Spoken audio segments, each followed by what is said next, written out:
Good morning, everybody. It's Monday, April 9th, 2018, and it's still cold out there, and we still have some more snow. So I know spring is coming, but if you'll just hang on a few more days, I think it's around the corner. So, hey, just want to wish you all a great Monday. Some of you may be tired. Maybe some of you are up and ready to go.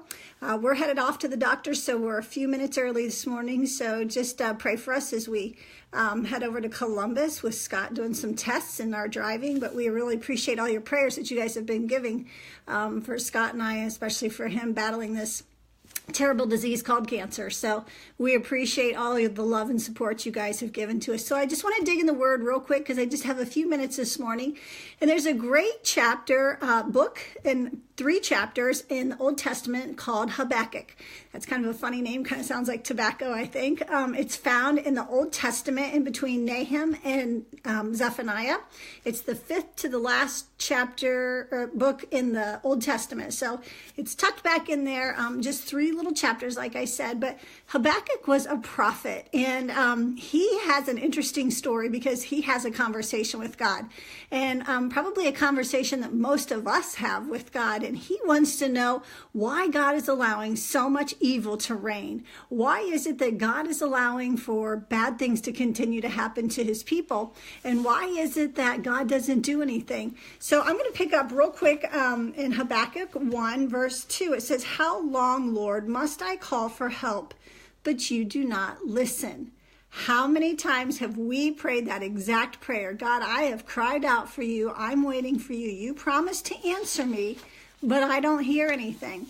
Well, Habakkuk is really concerned because God answers him in the next couple verses, and he says to him, I'm going to allow the Babylonians to even come in, which were awful people, and even do more damage. And that was really concerning to Habakkuk. And some of us are in those situations where bad has gone to worst. And you're like, God, what gives? Why do you continue to heap terrible things upon me or allow bad things to happen? Why do you allow evil to reign? Well, this is the story of Habakkuk.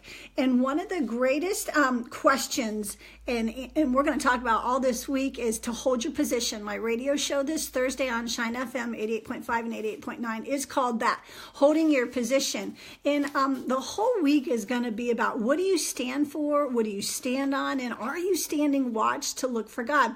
And in Habakkuk, verse 1 or chapter 1 verse 5, it says, look at the nations and watch and be utterly amazed.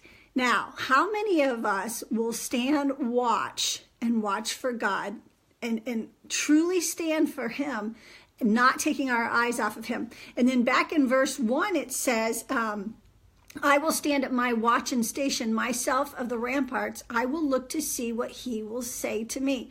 So Habakkuk is 1, watching for the Lord, and 2, he's listening.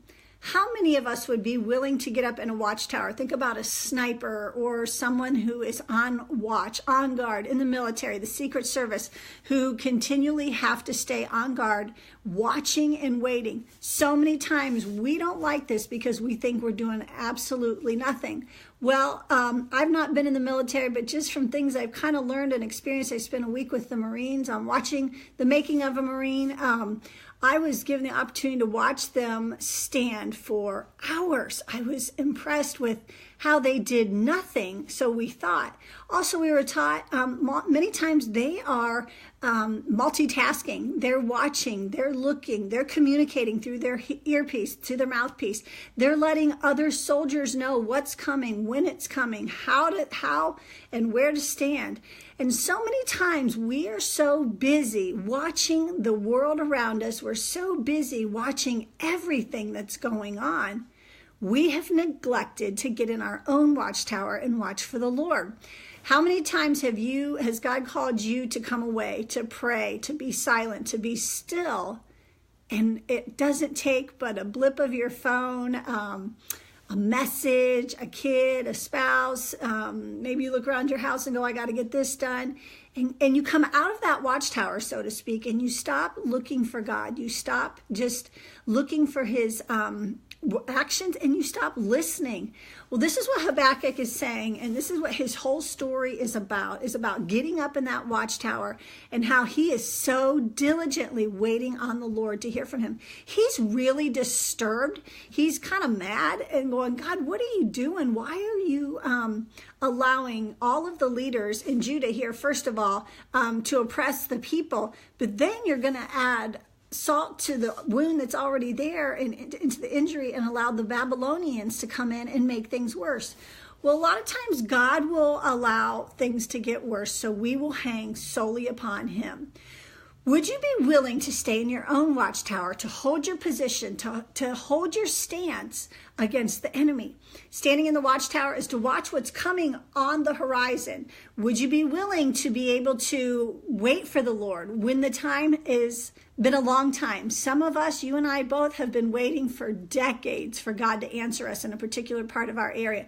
Maybe you've asked God to release you, to forgive you, to free you of an addiction. Maybe, I don't know. What is it that you are bound by? What is it that you feel like, God, when is the answer coming? When will the heaviness let up? Like we see here with the leaders of Judah and then the Babylonians that are coming against their people, and just continue to berate them, give them a hard time, to oppress them. And so Habakkuk is like, God, come on. So the first question he asks, which is in verse 2, it says, how long, O Lord, must I call for help and you do not listen? Now, we know that God listens. We know that he is an ever-present being, spirit in within us, and he's always for us.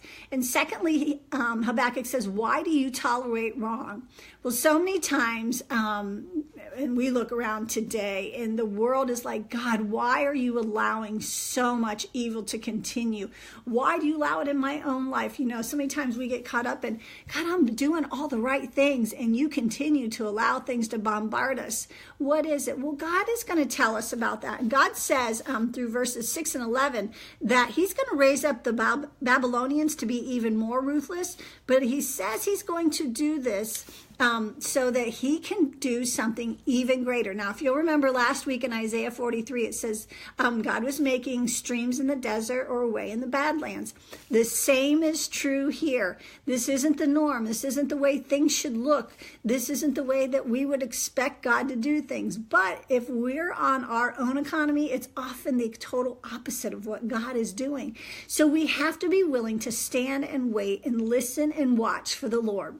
So my question to you on this cold Monday is, are you watching? Are you watching for the Lord to come and show himself to you? Are you listening for the Lord, or do you have your earphones in? Are you listening what's on your phone, to the people around you, to your iPad, to Pandora, to Spotify?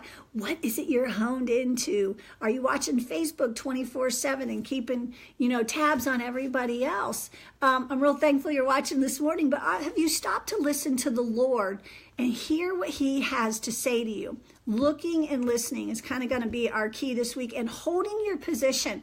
There's going to be some tough questions this week that come, because many, many times, and I'm going to close with this, is when you're in that watchtower, and if you have seen, military people or someone on watch, Secret Service, snipers, they're by themselves. It is a very, very lonely position. Many times up in a tower, a watchtower, it's one person. You're going to have a lot of time to talk to God, and you're going to have a lot of time to listen to God, but you're also going to have the opportunity for the enemy to come in and confuse you, to give you doubt, to give you another thought process that, are you really supposed to be up here doing this? Is this really where God called me to be? Well, I want to just encourage you today. Would you be willing, just like Habakkuk that says, I will stand at my watch and station myself at the ramparts. I will look and see what he will have to say to me. I'd love to hear somebody message me and just hear, what did God say to you today? Look for him, watch for him, listen for him, and I'm sure he's going to be telling you some great and mighty things. But it's up to us to stay present, to hold our position, and not let the enemy come and deter us from what he's called us to do. Hope you all be safe out there. We're going to be on the roads too, traveling, so don't slip around. Give yourself a couple extra minutes. We'll talk to you bright and early tomorrow morning. Have a great day. Bye-bye.